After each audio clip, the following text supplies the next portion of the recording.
welcome to the Over and Back Classic NBA podcast. I am Jason, and with me as usual is Rich. Hello, Rich. What is going on? Not a whole lot. We're, of course, deep into the NBA offseason. And, the doldrums of the offseason, really. It is. No one's doing anything. No one's trading. No one's signing. It's just... Yeah, there's international play. Yeah, there's the World Cup, but no one really, is super into that. I thought we were going to talk about Australia, Team Australia here. We're not. Oh, yeah. Okay. All right. Fine. All right. Not this time. Sorry. Future, I'm sure. I did all that Patty Mills research for nothing. So. That's too bad. We'll use it for something. I'm sure we'll use it for some other. Right. Later, well, it's the joy of more knowledge of Patty Mills. Right. Exactly. Yeah. It's the lessons we learned along the way that are really important. So the friends we made along the way, right. Especially for Patty Mills. Absolutely. Yeah, so we are talking about our 2010s all-decade team. The 2010s are basically over in terms of basketball. The next season will be, of course, 2020, which begins a new decade. Begins in 2019, but ends in 2020. It counts what year ends. So NBA.com recently published a list. It is unofficial, but they came up with their own best NBA players of the 2010s. There were 15 players chosen by a panel of NBA.com and NBA TV producers and analysts. So this is not an official honor bestowed upon the NBA, which they make sure to note in the article. But I thought this would be kind of fun for us to get our take on this and maybe look at some who we might choose for our players of the 2010s. Absolutely, yeah, it'd be fun. I mean, because they released this list and nobody had any issues with anybody named of it. So we thought, hey, you know what? Since they released it to absolutely zero fanfare and nobody, seemed to disagree or argue any of the players that were on there, we thought it'd be a good idea for us to go on here and talk about the first, second, and third team, guys that maybe should have made it, guys that shouldn't have made it, guys that were kind of on the fringes. And it's just a good look because, it's hard to believe that is that's history now. You know what I mean? 2010, the 2010s is going to be done. And it's interesting now that we can actually have a discussion like this about this decade that we, through half of this decade, we were doing this podcast. And now it's these guys that we've sort of seen grow as we've been doing this. And it's just kind of, it'll be a fun little exercise to kind of look at it and kind of finally, I think for the first time that I've done it, really look back at this decade and go, okay, what were the big stories? Who were the big players? Who was the best of the best? It's kind of fun to do that because when you're in the moment, it's hard to kind of have that same sort of rationale. But now that we're kind of putting a cap on the 2010s, it'll be fun to kind of go back and look at them. Yeah. And obviously, the players who are going to have the best advantage here are players who played throughout the entire decade. I mean, you're looking at the careers of great legends like Kobe Bryant and Tim Duncan and Dirk Nowitzki, Dwayne Wade, guys like that, all kind of winding down, first half of the decade or first few years of the decade, they were still pretty awesome. By the end, they were either retired or definitely kind of on their way out. So most of those guys, I don't think are going to be making our list. A few made it onto the NBA.com one. But you have to kind of obviously consider, versus, a guy who was really good or pretty good throughout that entire decade versus, a guy, like we said, in that first category, that legend, who were great the first half of the decade versus guys who, were rookies early on in the decade and really came along midway. I mean, there is an interesting discussion to be had here. I'm sure we'll have it with some of these players of, are you valuing more, being really good for the entire decade, or if you have a super high peak and start off a little bit later, that's interesting question as well. Yeah, absolutely. Yeah, and I think you and I maybe even have some different thoughts about that. I don't know, people have some different thoughts, so it'll be an interesting experiment because there are a few names here on this list, on the actual NBA.com list, that I have some pretty big disagreements with, just because of that reason, like you mentioned. It's where do you go? Do you go with consistent over the entire decade, which, obviously will benefit people that have been around the entire time or around most of the decade? Or do you kind of give a benefit to guys who rose real high during the decade and then sort of maybe fell back a little bit or flat out just stopped playing the rest of the decade? So it'll be fun to kind of dive into that. Yeah, for sure. So I guess we'll just go with the NBA.com teams, and then we'll kind of say where we kind of lie along this lines. I think the first team's pretty solid. It is Steph Curry, James Harden, LeBron James, Kevin Durant, and Kawhi Leonard. How do you feel about those selections? So I'm actually pretty cool with 4 of the 5. Curry, obviously, there's no argument to be made for Curry to not be in the first team. Absolutely. James Harden, 100% agree, first team for him as well. And then LeBron and Kevin Durant, speak for themselves. Kawhi is one that I don't know why, but I have a little bit of a weirdness for him. And it's not that I don't think Kawhi Leonard's a fantastic player. Like all I'm probably doing is moving him to like the second team or whatever. But I do wonder if because of certain things like longevity, like certain things of missing an entire year and certain things of, I don't know, he just feels kind of out of place there. We look at, the all-star berths, the all-NBA teams for all those other guys. It's, 6 for Curry on both all-NBAs and all-star teams. James Harden, 7-time all-star, 6-time all-NBA. LeBron, 10 out of 10. Kevin Durant, 10 all-star games, 9 all-NBAs. And then Kawhi Leonard is 3. And for whatever, it was just kind of like, okay, no, I know he's had some really high peaks. And obviously this offseason was probably peak in terms of like Kawhi Leonard love and rightfully so. I mean, he put Toronto on his back and won the, one of the more historic NBA titles of all time. Just, I don't know. It's a little weird to me. Like I kind of like someone like a Chris Paul or Russell Westbrook in that spot, even though I think Kawhi Leonard's probably a better player than those two guys, but those two guys feel like they represent that decade more than I feel like Kawhi Leonard represents that decade. Does that make sense? Yeah, it definitely makes sense. I mean, I guess, some of the parameters of lists are there's 2 backcourt players and 3 frontcourt players. So if you're taking Leonard and putting in that's true. Okay, Westbrook, yeah, I guess if you got to do that, because then the positions, goddamn, you're right, yeah, because then it becomes a little trickier. Like Anthony Davis, kind of the same thing. I don't know. Davis, I guess, had more of a track record this decade than I would kind of give him credit for maybe initially. So he's maybe one you put in there, but then I don't know if they're kind of classifying him. Yeah, that it does become tougher if you have to kind of find a forward because it feels like a very guard heavy list. Like a Blake Griffin type who's on the All-NBA second team, which we'll get to in a sec. He doesn't feel like he's a first team guy. Like I kind of like him in the second team. Carmelo, I guess, but that feels icky, doesn't it? I don't like that. That's a little weird. So, with that little caveat of as you said, kind of making sure that it has to be forwards and it has to sort of be balanced and all that sort of stuff, then I do see it a little bit more that way. Maybe Davis moves to the first team, but now that I'm kind of thinking about it a little bit more, maybe Leonard does stay where he's at. Yeah, I would most agree with you. I think that Leonard is definitely the one that I'm not sure about on the first team. I think the others are definitely are slam dunks. Leonard, I think, 2 finals MVPs in there, obviously. He has, I believe, 4 all defensive nods, including 3 first teams. He has twice won Defensive Player of the Year. So, those are some accolades that other guys wouldn't necessarily have, Paul and Westbrook. So those are boost. He didn't really start his career until 2012. That was his rookie season and wasn't really a star player really until 2015. 2016 was his first All-Star year. I think 2015 was really the first year where he was kind of in there. And then of course he missed almost one full season there. So you're really talking about 4 seasons of that level of play.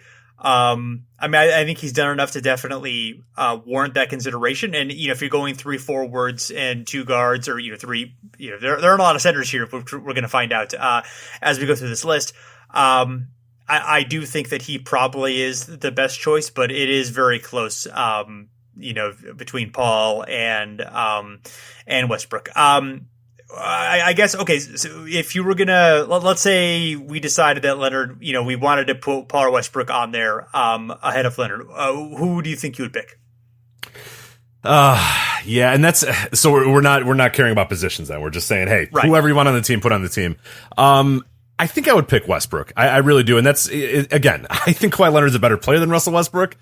I just think Russell Westbrook kind of represents that decade a little bit more. I feel like the 8 All-Star games, 8 All-NBA berths, obviously crazy stats, one of the more fun MVP seasons of all time. The highs with the Thunder, even though they obviously don't go to the finals, they don't win titles like Leonard does. It just, for whatever reason, I don't know. I feel like he is a better representation of the decade. And I also think that, as weird as it is, because they didn't win any titles, like I kind of want all of the OKC 3 to be in that first team, because I feel like they so represent this decade in terms of winning MVPs, in terms of, making the NBA finals, the one time they made it, in terms of making Western Conference finals. Like, they feel like very, very representative of the last, 10 years in the NBA, where Kawhi Leonard, even though he has those high highs, he just doesn't, I don't know, for whatever reason, maybe because of his personality or whatever, doesn't feel synonymous with that decade as much as he maybe should. And I'm someone who really enjoys Kawhi Leonard. I love Kawhi Leonard, loved his run on the Spurs, obviously loved what he did with Toronto last year. It's just, I don't know, I feel like Westbrook,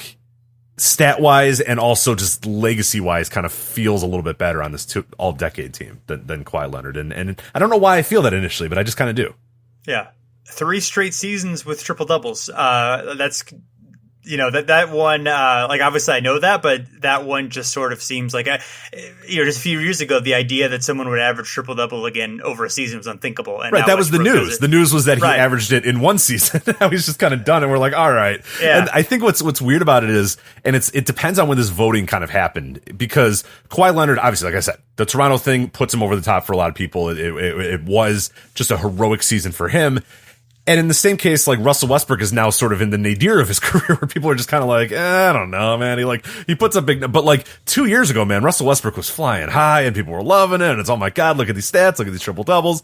And it's so interesting how one season kind of turned things around so dramatically, where now it just feels like Russell Westbrook's like this guy where everyone's like, yeah, but like, he doesn't help the team. And he doesn't, like, where 2 years ago, we're just like, who cares? Get all the rebounds, steal him from Steven Adams. Who cares? Like, we want him to get triple doubles. And now we're just kind of like, ooh, I don't know. Like, because he's had so many playoff failures, because maybe he hasn't hit those highs, whereas Kawhi Leonard is riding the high right now. So it kind of, it makes it a little weird there in the case of Leonard versus Westbrook, even though that's a tough mix though. Like, I can't, we're talking about the elite of the elite. It's not like I'm throwing Kawhi Leonard off the list and he's not even on the third team and he's gone all together. It's just, when you're talking about the first team and there's 5 guys that you need to kind of represent the decade, I just feel like Russell Westbrook probably has to be in there. Yeah, no, it's a really interesting debate there. And I think I might have Westbrook edge Leonard in that case. And I would pick Westbrook over Paul, even though I think maybe Paul overall might be the better player. I think the peaks for Westbrook push him over the top. Obviously won the MVP, and just has had such dominant, eye-popping numbers and impact, and maybe not always for the best for his team, but he just does so much that he's a great player. Obviously, he has flaws in his game, but I think the great things outweigh the flaws, no question about it. Just numbers wise, if you're looking at box score plus minus, if you're looking at over the decade minimum 300 games, Westbrook is 3rd overall at 7.3. Paul is 5th overall at 6.9. Leonard is 8th at 6.1. LeBron being 1st at 9.6. Nikola Jokic is 2nd. Didn't really count him on here because he didn't play long enough, although that's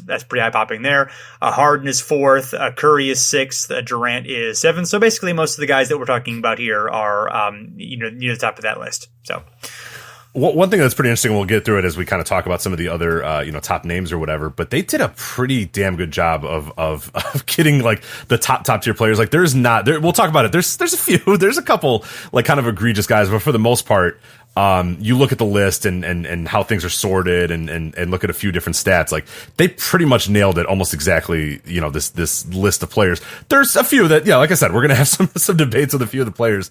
But all in all, I think they did a pretty good job with this list. Yeah, I think it's a pretty good representation. There are 2 or 3 that I would quibble with, but overall, yeah, certainly. I mean, I don't know. I don't want to like praise him too much because I feel like NBA.com should do a pretty good job of picking NBA 2010s all decade list. I mean, this isn't soccer.com, or flowers.com. I mean, I think I think they should do a good job. We should, expect them to do a pretty good job of reflecting players. So, yes. So the second team, as we mentioned, Chris Paul, Russell Westbrook, Anthony Davis, Blake Griffin, and Carmelo Anthony. One name there sticks out to me as sort of an interesting name, and box score wise, like, he still put up pretty good numbers, 23.9 points, 6.8 rebounds, 2.9 assists per game. His ranks in PER, win shares aren't bad for the decade. Did have 8 All-Star appearances, 3 All-NBA. But yeah, Carmelo Anthony, probably not the best choice here. Yeah, it's that's one that I really do kind of quibble with. There's two names that more than any I quibble with, and Carmelo is one of them because, like you said, there's a lot to like about Carmelo's resume. He, in terms of just like, you know, basic like back of the baseball card stuff. You know what I mean? Obviously, I guess basketball card, but I had some basketball cards, but I had more baseball cards. Were you a basketball card guy? Not really. No, I was more of a baseball card. I was more into baseball at the time. I was collecting cards. So yeah, same thing. So it's kind of like I had basketball cards, but the term is, you know, back of the whatever. Anyway, but like when you really dig deep into some of the ranks here, and this is kind of the ranks of everybody in the 2010s. You know, he's 8th in total points, which you'd kind of expect from Carmelo Anthony. He's a man that likes his buckets. You know, rebounds 29th. That's fine. That's not really what anybody really expected him. Assists 49th. You know, in people in the 2010s. When you get to the some of the advanced stuff, again, this isn't a guy that I think needs to be one of the top 15 of the decade. You know, effective field goal percentage, he ranks 87th. True shooting percentage, he's 69th. It's a nice little number for him there. 23rd in PER, 27th in win shares, 48th in win shares per 48, 55th in box score plus minus, and 44th in value over replacement player on Basketball Reference. And it's like, yeah, Carmelo's a great player. I mean, obviously, he's got some incredible stuff. He's got some gaudy, you know, all-star games and all that sort of stuff. But the advanced stats just he doesn't really jump out there. And it does kind of seem like an egregious pick, given those things. And especially that, you know, the way the end of the decade has gone for Carmelo, where he's basically, you know, unrosterable at this point, and really last year as well, it becomes a little bit weird to try to put him on here. So I don't love the pick of him. I think there's a lot of players I'd rather have instead of him. Yeah, and I think it's not as though like he had a whole lot of team success that you could, with other players that are going to be discussed. It's not like you can, point to that and be like, well, okay, maybe the numbers don't show something great, but like, he did all this great stuff with the Knicks. It's like, oh yeah, they had one really good year, and then he kind of floated around and just kind of faded into obscurity. There's not the intangible stuff there at all. He's kind of the opposite of that. And I like watching Carmelo Anthony play, and if he ended up filling some kind of bench role on a team, or just shot a whole bunch for the Hornets next year or whatever, like, yeah, I'd be all right with seeing that. Like, I don't have a problem with him being around and being in the league. There might even be a place for him, but yeah, I just don't. Maybe you could argue third team, but even then, that's pretty much a stretch. There's a lot of guys who I think have a better case than he does. In terms of Davis and Griffin, are you feeling like those are about the right picks there? Or is there anybody? Do. Yeah, no, I'm fine with those. And initially when I saw the list, I was like, ooh, I don't know about like those two guys. But then you really dig in and you really dig deep into their guys, that career, especially a Blake Griffin type. Anthony Davis is still arguably in the peak of his career. Like I think he stands for himself, and I think most people that follow the NBA day in and day out know that Anthony Davis is, when healthy, an incredible player. But Blake Griffin is a guy who initially I saw him on the list and I was like, ooh, Blake Griffin, like, I don't know, man. And then you look and you're like, man, Blake Griffin was really good for a long amount of time. And it's like, now that he's kind of playing out the strings in Detroit, and it's just kind of like the Clippers thing just kind of exploded, and it didn't feel good at the end, and just kind of weird and icky when it all was said and done. It's just like, nah, man, Blake Griffin was really, really good and really an important player in the NBA in this decade. So I have no issue with him, and I was actually kind of surprised at how much his numbers did sort of stick out to me, and how he did sort of look like a pretty well-rounded player. And yeah, I think I have no problem with him on the second team. Yeah, Blake, 9th in the league in the decade in value over replacement. And he's in the top 20 as well, in 17th overall in boxer plus minus. So strong PER as well. So the more advanced numbers, the other PER is really advanced anymore. But it's a decent catch-all metric still, if you understand its limitations. Yeah, I just want to note too, because I was kind of shocked by this, 10th in total points in the decade too. Right, like in the top 10. Like that's where like you're like, oh yeah, he like put up gaudy scoring numbers like for a long amount of time. Like, yeah, a lot of them were like accumulated because he played almost the entire decade, and he's one of the guys that, obviously from 2010 all the way until today is still playing. But like, that's nothing to scoff at, being top 10 in overall points. Like that's a lot of buckets. Yeah, and he's certainly, had his injuries, but actually, yeah, He's had a few years, one year where he only played 35 games, but for the most part, a couple here where he played like 60 games or so. But I guess he's been around long enough. He said his rookie year was 2011, so played most of the decade and managed to accumulate good totals and play well. And he had a pretty good year last year still. Yeah. So still an effective player. 5 All NBA appearances, 6-time All Star. So yeah, he would be the one who I would. Like, I think Anthony Davis definitely does belong on there. Although I was surprised and I think mostly just because of the injuries, and he did start, I think, 2013 or so. His numbers don't quite pop out as much as I kind of expected them to, at least, advanced metrics wise. Like, box score plus minus, he's 11th overall. Value of replacement, he is in the, where is he? I'm losing where he is. Do you have the ranking offhand? Where he is? So let me see here. 17th. What's that? Okay, yeah. There you go. Yeah, 17th. Which I expected just slightly better, but I guess that's still not too bad. It was definitely maybe a lower than I expected, but I think overall I would still. I think he's comfortable on this team, especially if you're looking for and you don't necessarily have to, but the fact that we have gotten through 10 guys in this list and have not talked about a center or not really even considered a center. What better represents this decade than than right. utter lack of centers? So. Yes, I mean he's center-ish, but not quite a center.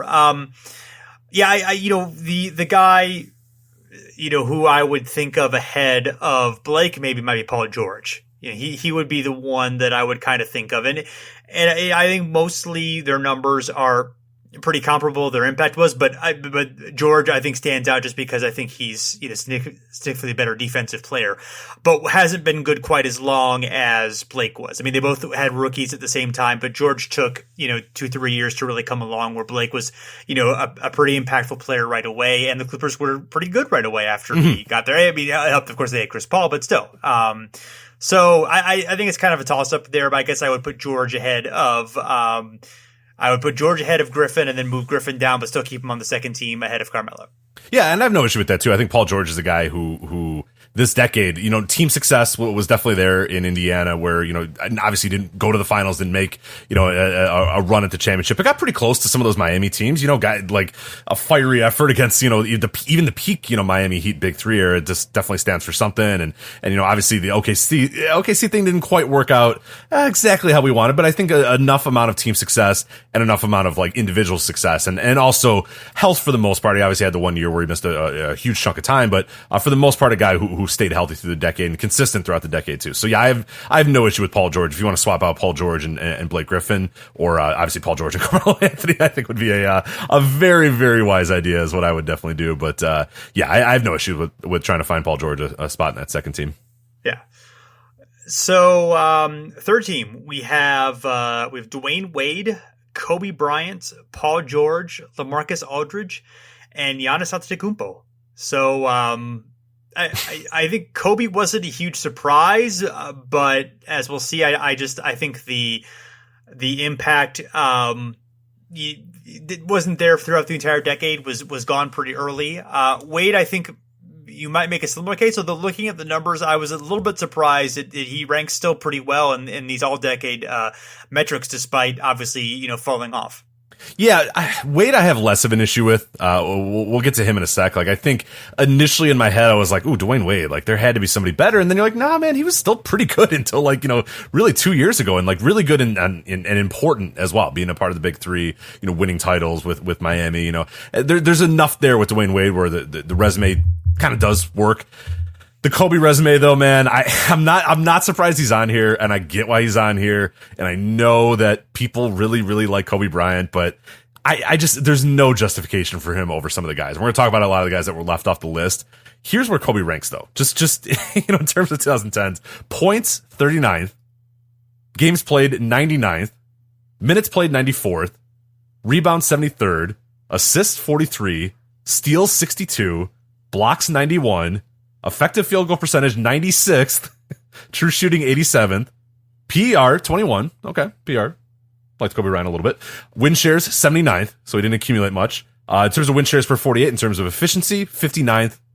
Box score plus minus, 27th. And value of replacement, I have him at 51 among people in that decade.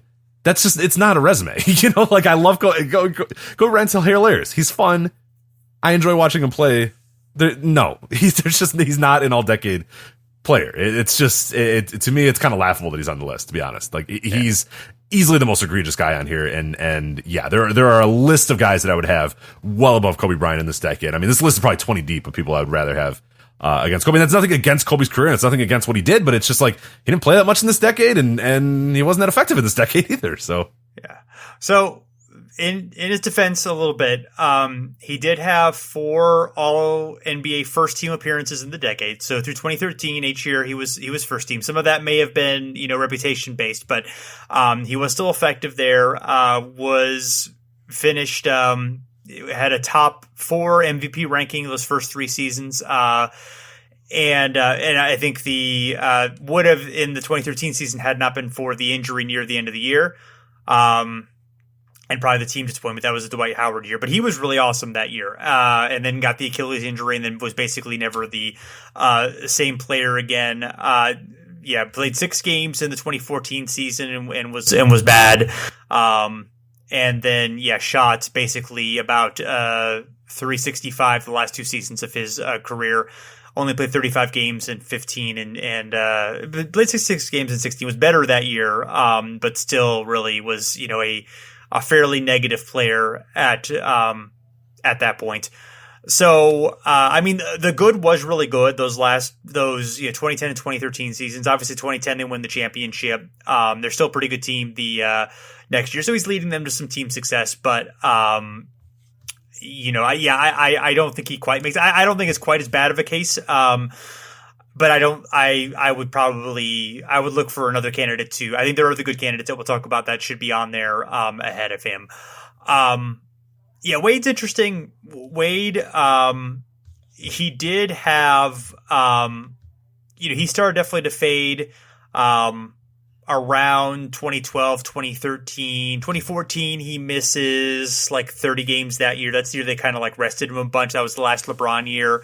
And then he's, pretty okay for the Heat for the next couple seasons, but not great. And then sort of, then he does Bulls, Cavs, and then ends his career in Miami again. But I was surprised that he did pretty well in terms of the his rankings in the metrics. Yeah, absolutely. Yeah, he definitely was probably my biggest surprise of this list because I initially was just like, oh, get him out of here. And I was like, you know what? No, hold on a minute. Like, there's a real case to be made for Dwayne Wade.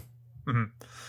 So George, we already talked about, we're putting him on the second team. LaMarcus Aldridge, that one, he definitely could be on there. And, I guess maybe it's time to talk about the guys who I would think about in sort of LaMarcus Aldridge category.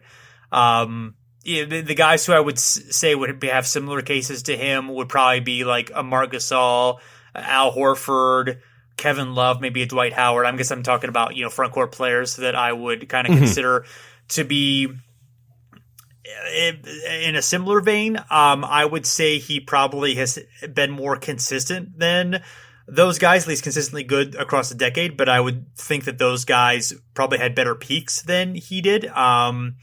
I don't know. What's your take on where he would fit among those guys? Yeah, and Aldridge is just a weird one because even when he's really, he has 7 All-Star games and 5 All-NBAs, and it doesn't feel like that, right? It doesn't. He just feels like a guy who just kind of is in the league, puts up good numbers, and he just goes home, and that's it. That's the Marcus Aldridge experience. But you go back and look in some tremendous years in Portland, he's keeping it going in San Antonio, and he's a guy who definitely belongs on this list, but you never really feel comfortable about it. Because my initial thought was exactly like you. I'm like, Marcus Aldridge, I guess, but I was thinking, now, you know what? I want to get Marc Gasol in there. I want to get Al Horford in there. I want to even find a way to get a Kevin Love in there or a Dwight Howard. There's those 4 guys I all thought were way stronger candidates. And then you look at the numbers and you look at everything that LaMarcus Aldridge does bring to the table and how many accolades he's had and how well he kind of ranks in a lot of those stats, and you're like, man, I guess there is a case to me for LaMarcus Aldridge, but it feels like a Gasol or a Horford or a Howard or Love are a better spot for that pick, but I guess LaMarcus Aldridge is a really good spot for that pick, and it's kind of tricky because it's hard to kind of comprehend that he would be, a guy that would represent that decade because he just never felt like he jumped off the page ever, where some of those other guys, maybe not so right now, but and we're going to talk about them in a little bit more detail, but like all those other guys I felt like had peaks where I was like, oh, those peaks are way higher than LaMarcus Aldridge, but none of them did it for the entire decade like Aldridge quite did. So that's kind of the argument there. Like you could easily make a case for Kevin Love. You can easily make a case for Dwight Howard over LaMarcus Aldridge, but both those guys have had, pretty down the last handful of years where LaMarcus Aldridge is just kept doing what he was doing before that. So yeah, it's hard to really kind of kick him off for anybody else. Yeah, Aldridge, 1.6 box score plus minus, which is 57th on this list, which obviously is pretty low. Value of replacement, he's like 26th, right actually next to Dwight Howard, and Tim Duncan and Kevin Love are all right kind of in that category right there in terms of that. So I would probably would think about maybe Gasol or Horford over Aldridge. Probably Gasol, I guess. I would say was probably the better peak player. Although Horford's been a little bit better longevity player. Aldridge has a better box score stats, but I think I just feel like Gasol or Horford feel like more impactful players in terms of winning. Not that I guess Gasol obviously now has a championship with Toronto, but none of them were, and he was a little bit of a lesser role player in that one, although still very important, obviously. So yeah, I think I would put Gasol over Aldridge. I think it's close, but I think I would definitely, I would do that. So, how do you feel about Giannis being on here? Okay, so Giannis is a weird one where, again, like initially when I saw the list, I was like, yeah, I don't know, man. He's been like really, really, incredible the last few years, but like, does he really represent the decade? And then I went back and looked at his stats and like, God damn, if he doesn't like match up super well, and it's insane because like he shouldn't, right? Like he shouldn't have been. Like this man was a literal child, like halfway through this decade. He still hadn't grown into his body. He was still growing as this decade was still, winding down or whatever. But he's put up such tremendous numbers these last 4 or 5 years, really the last 3-4 years, really. And it's shocking how much you can make a case for him in this all decade team in terms of just like, even like the counting stats. It's kind of nuts. Like he's 37th in total rebounds this decade already. He's 42nd in assists. He's 20th in blocks already in this decade. And then, the advanced stuff, 15th in effective field goal, 10th in true shooting percentage, 17th in PER, 18th in win shares per 48, 11th in box score plus minus. And even like the counting stat or the accumulation stats, like a win shares, he's 38th. I mean, that's tremendous for a guy who's played, half the decade and then, value of replacement player, he's 23rd. So it's like, initially I was just like, oh man, you got to get guys that have been here for this whole decade. But when you're such a dynamo for half the decade, it's hard to deny it. So yeah, I'm fine with him being on this list. Yeah, it's really been the last 3 years that he's been a super player, but he's been so super, and especially this last right. MVP year that, I'm not finalized on that one, but I definitely think he's a strong candidate for that spot. I think we talk about a few of the other guys and kind of see where he lands, but I think he's on here. So I want to talk a bit about some of the other kind of guys that we thought were borderline that might be candidates for this list. We've already kind of been through the front court players, but I wanted to kind of get into the backcourt players, and I'll just kind of give a few general numbers for that. First, we have Kyle Lowry, 5-time All-Star, only one All-NBA. He does rank 7th in value over replacement player among the players here, and he ranks 12th in box score plus minus. So strong there, stronger than a lot of the guys that are ahead of him. And then Damian Lillard, he has 4 All-NBA appearances, and he is 18th in value replacement, in box score plus minus, and he's 11th in value of replacement. Jimmy Butler, 2 All-NBA appearances, 4 All-Star appearances, and he ranks 18th in value of replacement. And then Mike Conley, famously never an All-Star, but ranks 20th in value of replacement. Kyrie Irving, Irving and Conley are tied for 19th in value over replacement. Irving does have better box score plus minus numbers than he has. He and Gasol and Horford are basically even, but they're significantly behind Lowry and a little bit behind Lillard and Butler too, if we want to look at that.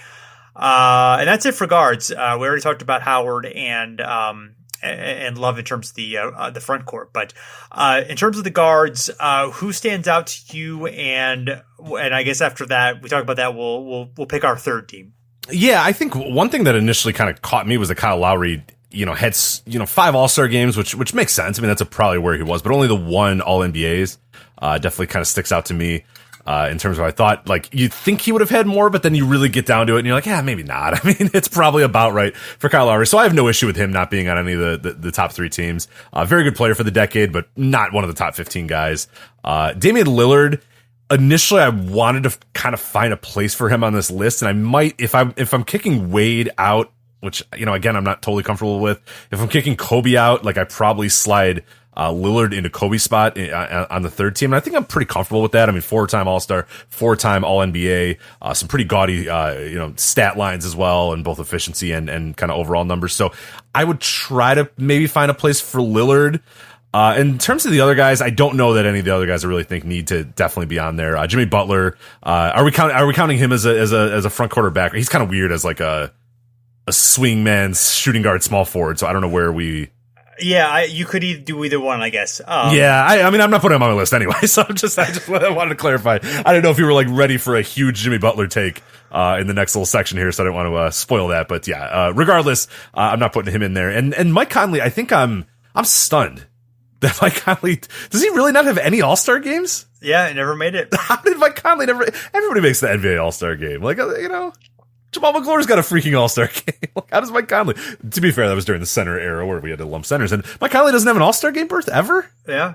That's nuts. Well, he can't be on this all-decade team, then obviously. But no, I didn't and again, Mike Conley's a guy, I love watching Mike Conley play, but is he one of the top 15 players in the decade? Absolutely not. And then Kyrie Irving, I have a love-hate with Kyrie. Like, I saw a lot of arguments that people wanted him to be on there in some way, shape, or form, or find some spot for him. He's not, obviously not taking out a Curry or a Harden. He's not taking out a Paul or a Westbrook for me on the second team. I guess if you wanted to kick out Wade and Kobe out of that third team, and I'm only going to put Lillard up there, I guess I could hear an argument for Kyrie. I just don't really like Kyrie Irving, so I have a tough time being like, yeah, sure. Like, I guess he definitely probably belongs there in some case. I mean, he does have pretty gaudy numbers. I just think the longevity and some of the injuries and all that sort of stuff do kind of dock him, but I mean, 6-time All-Star, 2-time All-NBA. I mean, he's definitely, there is a justification for putting Kyrie in there if you need to, but I don't really like it. If it was up to me, I'd probably keep Wade on that third team, and then move Lillard up and kick Kobe Bryant down. Yeah. Before I get to mine, I do want to point out that Dwight Howard had 5-time All-NBA in the 2010s, which is kind of shocking because he left the Magic in 2012, or his last season for the Magic was 2012, and then had, of course, a couple years or 3 years in Houston. One of those was like a half season where he was injured, and then 1 season with Atlanta, 1 season with Charlotte, and then 9 games with the Wizards before, of course, 2020 going back to the Lakers, baby. But oh god, can you even imagine? Oh man, yeah. That's not what you call it. Another, we will, I'm sure, have an episode about that at some point down the line. But he was still, a strong player through 2014. I think the injuries kind of caught up with him. He had some pretty good box score stats, but I think the impact stats definitely went down, and he was on bad teams that absolutely hated him, and didn't really got better after he left. So, I do think there's a case, but I just think I probably can't put him on there, although I would think about it for sure. Yeah, no, I definitely thought a lot about Dwight, and I think, to me, going back and looking at his numbers and looking at his entire career, if we had bumped this decade team like even a year back, I might put Dwight Howard in there. You know what I mean? Like if we bumped it into like, hey, let's count 2009 as this decade or whatever, because that's when he's still at the peak of his career. I mean, like we forget how early and good he was in his career. I mean, he was at 21 years old already making All-Star teams by 2007. He was already leading the league in rebounds by his 22-year-old season in 2008. And 2009 he's doing incredible. I mean, like that is really the peak of Dwight Howard's career. And then those last few years in Orlando, things got a little weird, but he was still really good. He was still a great player. The LA thing happens, and then pretty much from then on it kind of tails off there a little bit. So he's a case where, like, I wanted to say, oh no, you got to find a place for Dwight Howard, but to me, I guess I don't realize how good he was so early in his career. I feel like that peak came in the 2010s, but really you could argue that the peak came in the late 200 or 20. God, what the hell do you even call it? 2000s or whatever, the fucking 2000s, whatever you want to say there. Like 2008, 2009, 2007. Those are really great Dwight Howard years that would help his resume. But in case, we can't count those. And then if you don't count those, you just have really like in this last decade, like 5 years of just total duds. And then a few years where he was still pretty damn good, but it's hard to justify with those last 5 years the way they've things have gone for Dwight. All right, so for my third team, I think that I am gonna go with Lowry and Lillard. I'm gonna go with Giannis and Gasol, and then for my other backcourt player, I'm either going to go with Horford or Butler. I can't decide if I want to do Horford or Butler. My head's telling me Butler, but my heart's telling me Horford. I'm going to go with my heart, Al Horford. Wow, so you're just dicing up that list. Unbelievable. Wow. That third team is just getting decimated by Jason. I guess, should we give our official list here? Should we go to first team all the way to third and then? Yes, let's do it. Okay, all right. So I'm gonna just jot this down here. So so for me, first team Steph Curry, no doubt, right? Would you agree? Yes. Or maybe we can go we can go player by player then if you want to do that. So he's a no doubt Steph Curry. I think some of these guys are gonna be easy. James Harden, you would agree, no doubter, right? It has to be on that list. Yep. LeBron James, I'm just gonna skip that one. Yeah. Kevin Durant, I'm just gonna skip and enter that one too. I don't think anyone's gonna make a case for those. Okay, so we got those guys. You and I both brought up issues with Kawhi Leonard. Would you keep Kawhi in that first team, or are you maybe moving him and bouncing him to another team? Are we going position full or position? I guess we have to, right? They said that those are the rules, right? So we got to follow the NBA.com rules. They're our we don't have to. We're allowed to.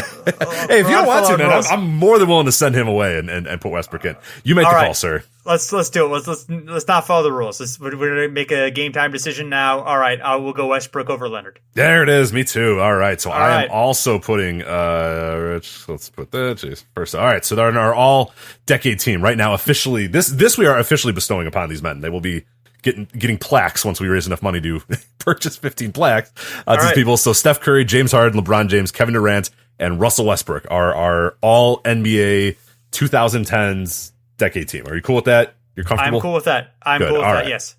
All right, so now we got the second team. So obviously, I'm assuming Kawhi Leonard is going to go to the second team for us, right? We're not... Are you banishing him from the... Okay, you're Leonard's going second team, yes. Okay, well, I don't know. With the third team, you just went haywire, man. I don't know what you're thinking these days. I don't know where your head's at right now. Yeah. That's all right, so he's now on the second team. That means one of these guys has to go.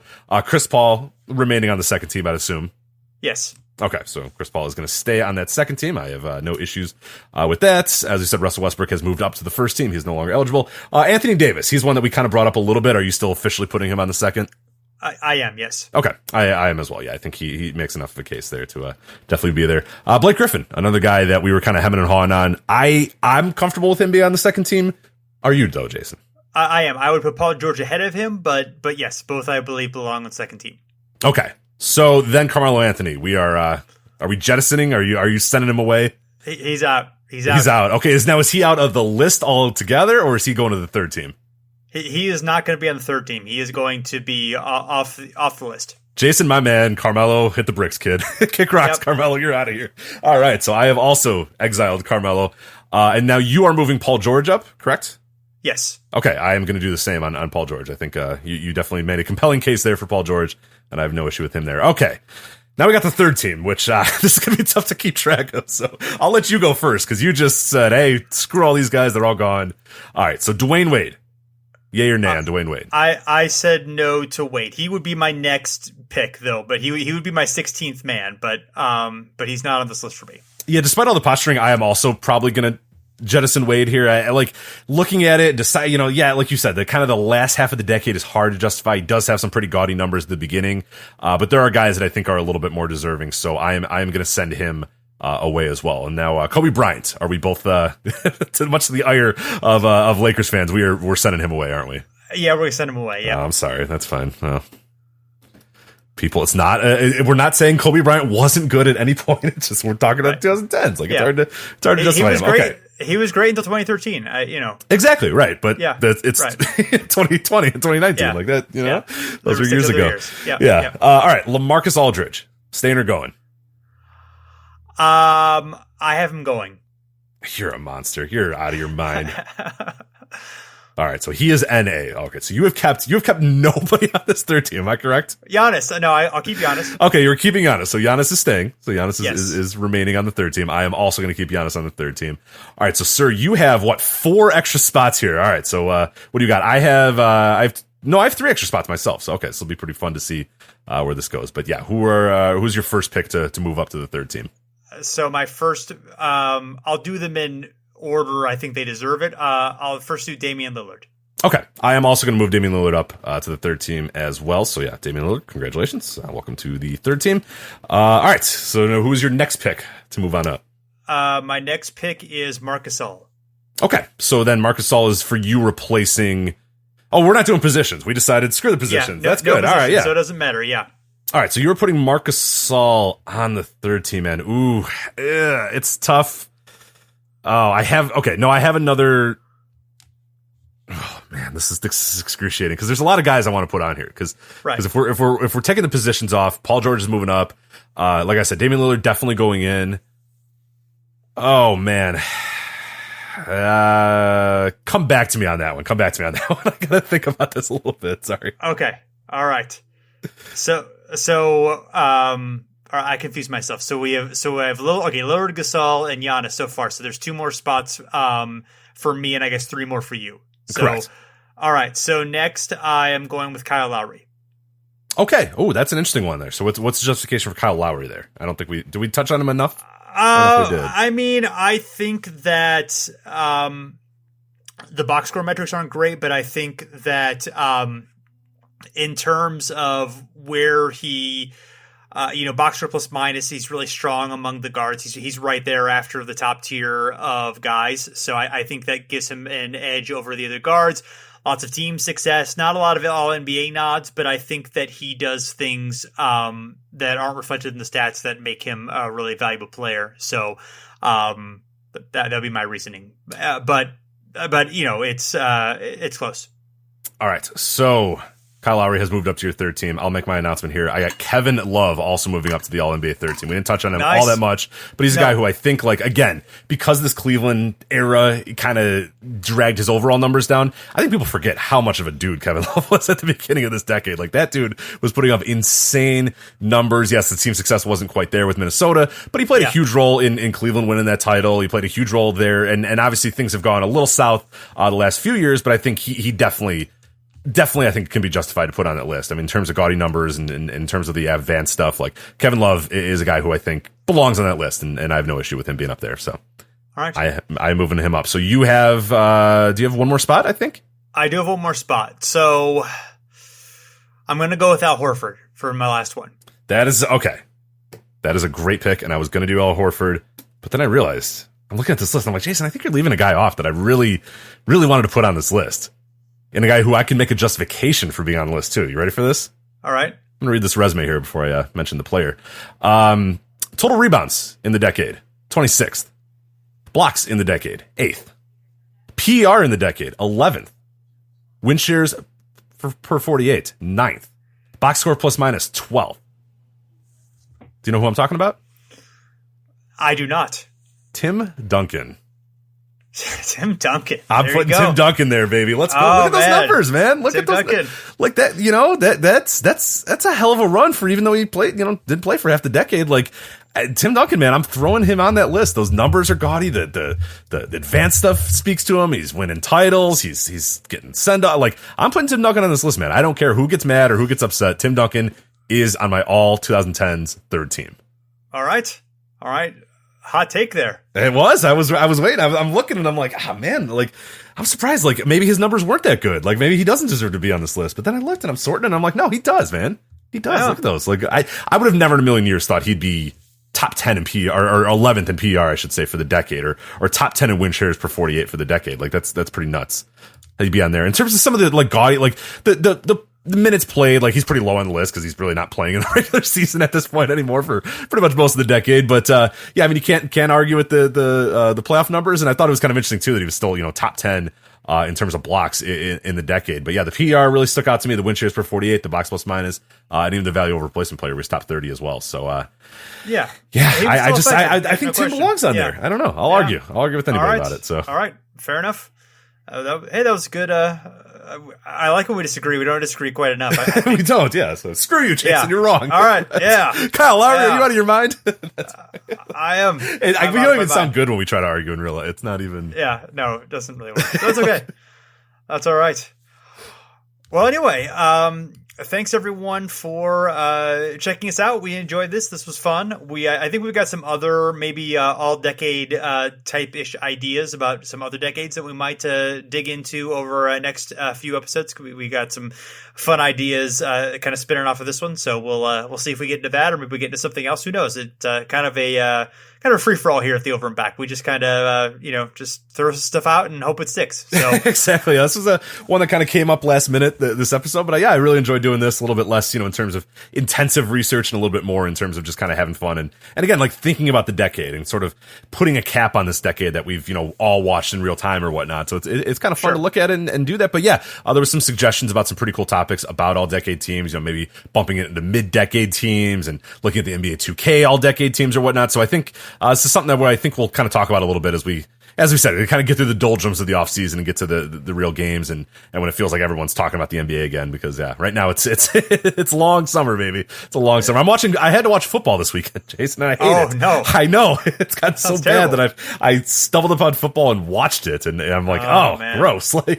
I'm good. We talked about basketball. I cleansed my palate. I'm ready for it. But yeah, some really good ideas about these all decade teams and whatnot. But definitely let us know what you think of our picks as well. We'll probably post them on Twitter so people can kind of react on there as well. But at Over and Back NBA, that's how you find us on Twitter, and overandbacknba.com as well on the old internet if you want to listen to all of our old episodes as well. Yes, and we're also on Facebook at Over and Back NBA as well. And if you like our show and want to give us a rating and review on whatever platform that you listen to, we're on Apple Podcasts and Stitcher and pretty much all the big ones were there. So yeah, do that and listen to us and be our friends. And until next time, thanks for listening. We'll be back again soon.